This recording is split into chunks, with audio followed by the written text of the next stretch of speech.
Estamos começando mais uma edição do nosso Conde Talks e hoje um tema super especial, jogos de azar apostas. E a grande questão dentro disso é que ao nós pensarmos no nosso dia a dia, na nossa vida, a gente percebe cada vez mais a proposta que é oferecida na sociedade.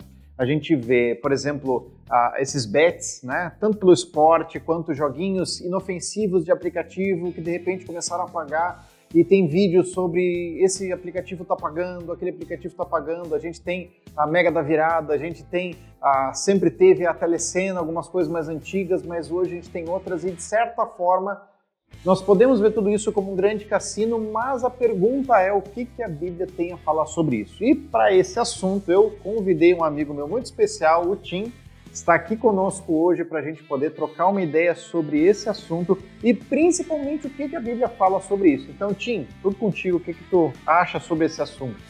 Obrigado, Sammy. Para mim é muito legal estar aqui podendo conversar com você sobre isso. Cara, é assustador, assim, tu assistir jogos na TV, ver coisas online e a propaganda de bet para tudo que é lado, para tornar o jogo mais interessante, ou para ter uma forma de, você pode fazer uma renda extra, até eu já vi gente dizendo de como olhar para isso. E realmente é uma febre, a gente tem dados de que o Brasil é um dos maiores apostadores do mundo em questão de quantidade de apostas feitas. São bilhões e bilhões de reais todos os meses colocados, transferidos para as plataformas. E é algo assim, que está em todas as idades, desde a galera de adolescente, juniores, né, pré-adolescentes, até o pessoal de 60, 70 anos. Parecia que antes era uma coisa mais de uma faixa etária maior, né? Porque tu tinha que comprar um carnezinho, tinha que fazer isso. Hoje, como é um aplicativo, parece que qualquer pessoa, em qualquer circunstância, pode de alguma forma. É muito fácil, né? Exato. O site te dá um dinheiro para tu começar. Então, eles facilitam muito a entrada nisso. Né? Sim. Mas a questão é que continua sendo um jogo de azar. E aí a pergunta inicial para mim é qual que é o problema? Mas é só um jogo. Eu jogo ali no videogame também. Eu jogo futebol com a galera e vale uma coca. E qual que é o problema disso? E a gente consegue olhar para algumas coisas na Bíblia que nos demonstram qual que é o problema, que vai estar no coração do ser humano, principalmente. Muito bom. Então, quando a gente olha para a criação, Deus cria tudo ali, todas as coisas, a terra, e Ele coloca o ser humano para cuidar do jardim. Ele fala assim, é para o homem cuidar, cultivar o jardim, produzir o jardim. A gente entende, então, que Deus nos dá esse mandato de cultivar a terra, de produzir, de transformar, de tornar a criação em algo que vá trazer bem para a sociedade, para as pessoas, para o próximo. E quando a gente olha para as apostas, seja online, seja na loteria, seja outros, o tipo que for, ela é uma maneira de querer ganhar algo sem um trabalho, né? Tu tem ali, é um ganho rápido e ao mesmo tempo a gente não está produzindo nada. Então, o pessoal às vezes até, compara com o investimento que as pessoas fazem. O investimento, eu estou investindo em uma empresa que está produzindo algo. Ela está fazendo algo, ela está criando algo, ela está criando valor na sociedade, ela está produzindo algum produto, ela está fazendo algo. Enquanto que a aposta é simplesmente eu dou dinheiro, alguém perde, eu ganho dinheiro. Sim. Então, ela não é um trabalho. Ela não e literalmente o teu lucro, ele demanda a perda de outra pessoa. Exato, né? Para um ganhar, o outro tem que perder. Exatamente, isso é muito interessante. E é diferente de, eu fiz aqui, estou vendendo um cappuccino e tu perdeu dinheiro para ter o cappuccino. Não, tu comprou algo de mim que eu produzi. Enquanto na aposta não, você perdeu o dinheiro sem ganhar nada e eu ganhei só porque você perdeu. Então, para mim, isso é um primeiro problema. A gente está querendo ganhar o nosso recurso, sustento, propósito, às vezes na vida, ou uma alegria, uma pequena alegria, em cima de outras pessoas, uma dose de dopamina rápida, em cima de algo que não foi o que Deus colocou pra gente trabalhar e poder desenvolver, ter propósito também um pouco, né? Tem uma questão disso também, da gente encontrar propósito no trabalho que a gente faz, de restaurar a criação, de contribuir com o mundo. Né? Então, eu acho que esse é um dos primeiros problemas é isso, é um jeito que não é um trabalho de ganhar dinheiro Muito e não bom. foi assim que Deus criou quando ele fez as coisas. Eu tava refletindo assim nisso, né? Nessa semana também me veio o 1 Timóteo 6, 9 em diante, ele fala assim, né? Mas os que querem ficar ricos caem em tentação, em armadilhas e em muitos desejos insensatos e nocivos que levam as pessoas a se afundar na ruína e na perdição. Porque o amor ao dinheiro é a raiz de todos os males. E alguns nessa cobiça se desviaram da fé e atormentaram a si mesmos com muitas dores. Então, para mim é isso, né? Parece que tu consegue de alguma forma dividir, né? Ou mediar. Puxa, eu faço apostas, mas são inofensivas, é só com o que sobra, isso não atrapalha a minha fé. E a Bíblia é muito clara e muito categórica, inclusive Mateus 6, 24 ele fala isso, né? Ninguém pode servir a dois senhores. E o único pecado, talvez, que é nomeado como quase um ídolo mesmo, né? Ninguém pode servir a Deus e a mamon, ao dinheiro. Então, de certa forma, toda vez que eu escolho me permitir ir atrás dos recursos e o amor a essas coisas for importante para o meu coração, seja por algo que pareça nobre, então tem gente, não, fazer apostas eu vou dar meu dízimo com isso, né? Ou eu vou servir a comunidade, eu vou fazer isso. Em geral, no meu coração eu tenho que perceber o que eu estou alimentando e principalmente essa questão, né? Para alguém ganhar, alguém tem que perder. Então, não é simplesmente um passatempo adequado ou uma questão assim. Existe um Deus deste século operando nessas coisas e que eu preciso ser cuidadoso. Não para ser simplesmente um xiita de dizer assim, bom, nada eu posso ter um contato com isso, mas sim de nos proteger exatamente sobre o nosso próprio coração, que é ganancioso. A gente quer, né? Então, bem interessante. Eu acho que esse é um segundo, né, motivação das pessoas julgarem, é a ganância, é o descontentamento, que está muito ligado nisso, né? Se a gente olha também em Hebreus 13, 5, o autor vai dizer, conservem-se livres do amor ao dinheiro e contentem-se com o que vocês têm.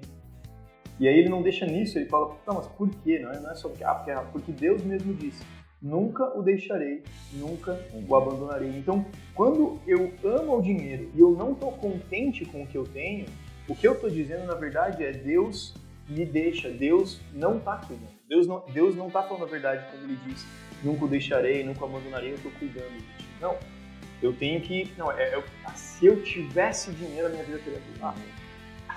E essa é a venda do negócio, né? Eu já recebi várias vezes, geralmente é golpe, que os golpistas se aproveitam de, mas será que 50 mil não faria uma diferença na sua vida? Não faria você mudar de vida?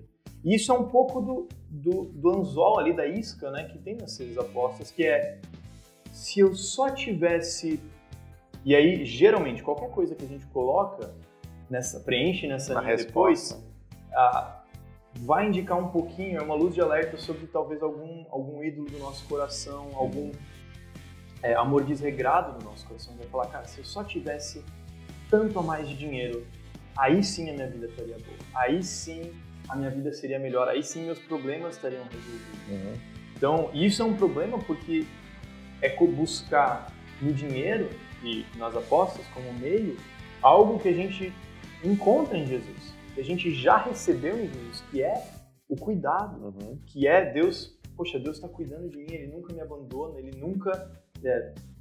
nunca me deixa, o texto diz. Então, eu olhar para o dinheiro como um senhor, que nem Jesus fala, eu estou me colocando como escravo de uma coisa que eu encontro todas essas coisas em Jesus, eu encontro satisfação, alegria, o prazer, né? As pessoas têm prazer em jogar, eu encontro prazer eterno em Jesus, eu encontro riquezas insondáveis em Cristo.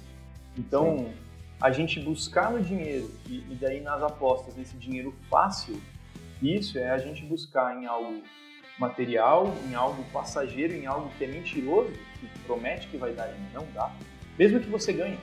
Né? A Bíblia diz em Provérbios muito isso também, de que o dinheiro ganho fácil vai fácil também. Ele vai embora fácil. Então, a gente buscar nessas coisas mentirosas, essa satisfação que a gente só encontra em Jesus, é que nem a história da mulher samaritana, buscando a água sempre, buscando, porque não fica. Jesus chega e oferece água que flui para sempre, água eterna. Então, para mim, um problema é isso, a gente, no nosso coração, buscar no dinheiro fácil, resoluções, alegria, enfim, cuidado, que só Jesus pode oferecer. Muito bom. Eu estava lembrando acho que é o Rockefeller que falava isso, né? que já foi um dos homens mais ricos do mundo, ele falava que... Pergunta para ele foi, né? O quanto tu precisa ser para ser rico? Ele falava, só um pouquinho mais. E é exatamente essa perspectiva de ganância, de que se eu conseguir um pouquinho mais, se eu tiver um pouquinho mais, eu vou ter o suficiente para poder realizar. E parece que a gente esquece que existe tanto problema em ter falta, quanto o problema em ter muito. Porque em ter muito, talvez a perspectiva, talvez hajam pessoas que até, de forma legítima, fazem promessas. Deus, esse dinheiro é o dinheiro para abençoar minha família, para cuidar da minha família. Então, se eu receber isso, eu vou abençoar outros. Mas aquele que ganha dificilmente vai usar isso para se aproximar de Deus. Mas isso vai levar à ruína, de fato. Porque toda vez que a Bíblia fala sobre dinheiro, ela fala isso, tanto que os princípios são isso, né? Mais difícil, né, um rico entrar no céu do que um camelo passar pelo buraco da agulha, para dizer, são coisas incompatíveis. Então o problema não é só quando eu perco, o que é quase o certo que vai acontecer, e acontece em 99% dos casos. O problema é quando eu ganho, porque isso também vai me afastar de Deus. Então, nesse sentido, é aquela parte da vontade de Deus, né? Deus, o que é o suficiente, né? Então, Deus, por favor, me abençoa de alguma forma.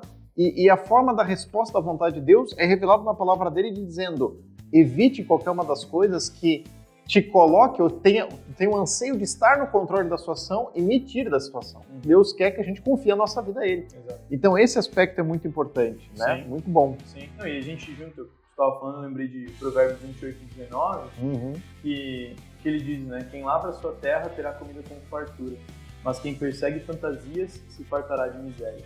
E é muito isso, existe um meio pelo qual Deus colocou na nossa vida para que a gente consiga o nosso sustento.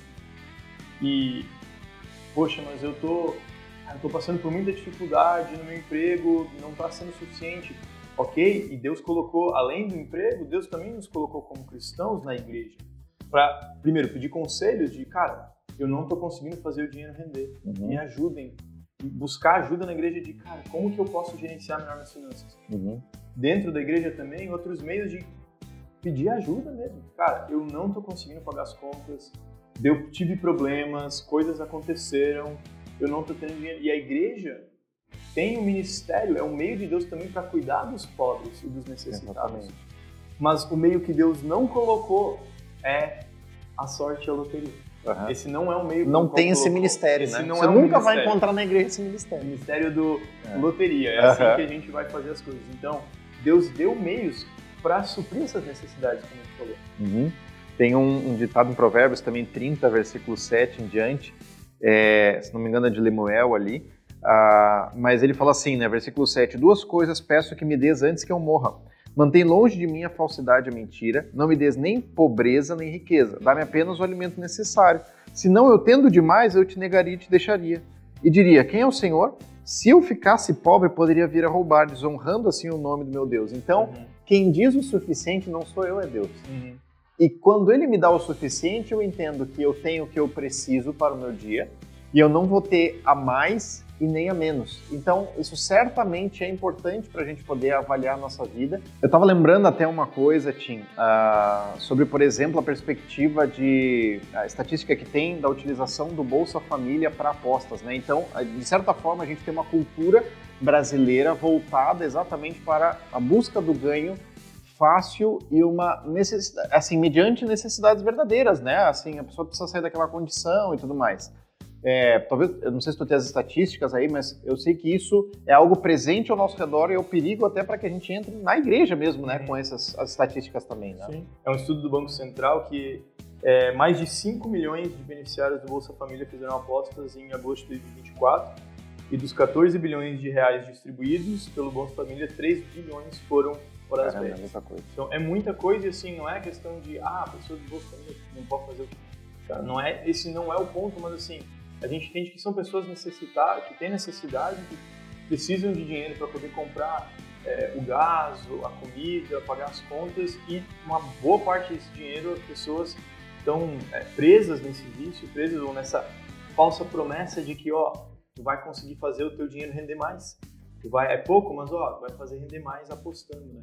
E pensando no que tu falou ali do provérbio, que a ideia é um viver sábio, né? Não é eu botar uma regra de, não, eu tenho que eu fiz todas as contas básicas, eu tenho que viver um voto de pobreza que, se eu ganhar muito, aí eu vou estar pecando em ganhar muito. Mas de um viver sábio de, cara, eu não vou me colocar, eu não quero me colocar nessa situação de tentação que eu sei que eu vou ter, caso eu tenha muito, eu me seja tentado a perguntar, cara, não, Deus não serve para nada, eu não preciso de Deus. Mas sim de viver sábio de Deus, eu quero ter aquilo que é necessário e aquilo para poder abençoar, para poder investir no reino, para poder contribuir com as pessoas e com a sociedade. Né? Uhum. E uma coisa que é muito engraçada, que eu acho que acaba entrando nesse mundo das apostas, é aquele FOMO, né? O Fear of Missing Out, o medo de perder, o medo de deixar participar. Uhum. Então, na empresa, chega no final do ano, o pessoal fala, e aí, gente, vamos fazer o bolão da Mega da Virada, né? E eu confesso que eu já participei desses bolões. Confessão desse pecado é bom. Por pressão do grupo, de, cara, não quero ser o cara chato que não participa, e aí vem aquela pressão, né, da história do garçom lá, que ele foi o único que não participou e todo mundo do restaurante pediu demissão porque ganhou e ele ficou lá. E a gente sempre pensa essa história assim, cara, e se todo mundo do trabalho ganhar e só eu não joguei, eu fico sozinho. E aí a gente, como cristãos, a gente pode lembrar e entender de que, cara, mesmo que todo mundo ganhe, se todo mundo trocar o e se por mesmo que, né? Mesmo que todo mundo ganhe e eu seja o único que está aqui no meu trabalho, tudo bem. Porque Deus ainda está cuidando de mim. Deus ainda me dá tudo aquilo que eu preciso. Se Ele cuida dos passarinhos, da erva do campo, Ele está cuidando de mim. Ele está me dando aquilo que eu preciso. E eu já encontro, indo mais um pouco profundo no coração também, eu já encontro em Cristo a aceitação maior de todas, do Deus do universo. Uhum. Eu já tenho um pai, eu já tenho uma família, eu já fui adotado. Efésios 1 vai falar de que a gente já recebeu todas as bênçãos espirituais em Cristo. Daí Paulo vai dando de exemplos, né? Nós somos adotados, nós fazemos parte da família de Deus, nós somos perdoados, destinados a ser como Cristo. Eu já recebi tudo isso. Eu não preciso da aceitação do grupo. Eu não preciso desesperadamente que o grupo goste de mim. Não é desculpa para eu não ser uma pessoa simpática, amorosa, mostrar Jesus, mas eu não preciso dessa aceitação. Então eu posso dizer não para isso, porque eu já sou aceito, eu já encontro quem eu sou em Jesus. Eu não preciso ter medo de ser deixado de fora, porque eu já estou dentro da mesa do Pai. Uhum. Então, eu acho que isso é uma das coisas que acaba entrando, é muito comum a gente acaba entrando de mas e se eu não jogar e todo mundo ganhar? Tudo bem. E acho que uma das maiores percepções nisso é que quando eu confio em Deus, eu me permito ser surpreendido por Ele. Acho que as histórias mais bonitas que a gente escuta, né, ao nosso redor é quando, seja um missionário, seja um cristão, fiel a Deus e tudo mais, ele diz, Deus, eu não tenho de onde tirar esse recurso, mas eu não quero confiar na minha mão, eu quero confiar na tua mão. Eu fiz tudo que eu alcancei e agora não tenho mais. E a pessoa certa bater na porta, receber um valor que não estava esperando, alguma circunstância assim, tu poder dizer, Deus, obrigado, porque isso veio das tuas mãos e o Senhor sabia o que eu precisava. Então, eu tenho histórias assim na minha vida, certamente tu tem histórias também de sustento de Deus no tempo certo, e isso é a boa mão do Senhor. Muito bom. Pensando nisso, Tim, o que tu talvez teria como uma recomendação final, alguma dica final, uma palavra final assim sobre esse assunto para o pessoal que está escutando esse tema? Primeiro, desinstala o Tigrinho. Não cai nessa, desinstala o celular, foge dessas coisas, porque é um caminho onde tem muito anzol, muito medo de você estar preso nessas coisas e de estar amando o dinheiro, né? Acho que esse é o primeira consideração muito final, bom. Primeira dica é essa. A segunda, eu acho que é buscar desfrutar dessa satisfação, desse contentamento que nós já temos em Jesus. Colocar as necessidades diante de Jesus e ao mesmo tempo de colocar diante de Jesus, pedir para poder desfrutar esse descanso. Jesus, eu estou preocupado com a situação financeira minha, da minha família, enfim, eu estou sendo tentado a buscar meios que o Senhor não colocou. Me ajuda, Jesus. Eu quero descansar em Ti, eu quero desfrutar das insondáveis riquezas que Paulo fala no Efésios 3, que tem em Cristo. eu sei que vão me satisfazer muito mais do que 50% de retorno, 100% de retorno, ou uma satisfação de eu acertei o jogador que ia levar o cartão vermelho no segundo tempo, mas sim uma satisfação que é duradoura, que é encontrada em Jesus. Uhum. E aí desfruta do esporte, pegando esse exemplo do jogo de futebol, aproveita o esporte pelo esporte, curte as jogadas, acha legal, se alegra com os amigos, mas não deixa também as apostas, elas vão estragar o esporte da pessoa, né? Então, desfruta daquilo que Deus tem dado, desfruta do esporte, ou enfim, dessas coisas, e trabalhar para conseguir o sustento, que é o que Deus colocou como meio. Muito bom. Estava pensando nisso, né, de que quando a gente aceita e assume que nós somos muito mais fracos do que nós imaginamos, nós colocamos cercas, né, que são proteções exatamente para que a gente não entre. Tem uma frase que diz que Deus nunca deixa que a gente prospere no pecado. Quer dizer que quando o cristão, às vezes, ele está dando caminhos assim e fala, pô, mas todo mundo ganha, eu não ganho nada, nunca consigo. Fala, que bom, isso é uma bênção de Deus, é a misericórdia do Senhor cuidando do teu coração, porque talvez se você ganhasse, você não estaria aqui demais, né? Estaria longe. Então, eu acho que a gente, como tu falou perfeitamente, essa dependência de Deus, esse relacionamento profundo e crer que Ele é quem sustenta, né? Tim, querido, obrigado. Foi muito bom para a gente poder papear, conversar sobre esse assunto. Espero que tenha sido útil para você e principalmente se você quiser, conversa mais com a gente sobre esse assunto. Nós queremos poder te ouvir de alguma forma, trazer o que a palavra de Deus também pode compartilhar o seu coração. Beleza? Obrigado, gente. Até o próximo episódio. Valeu!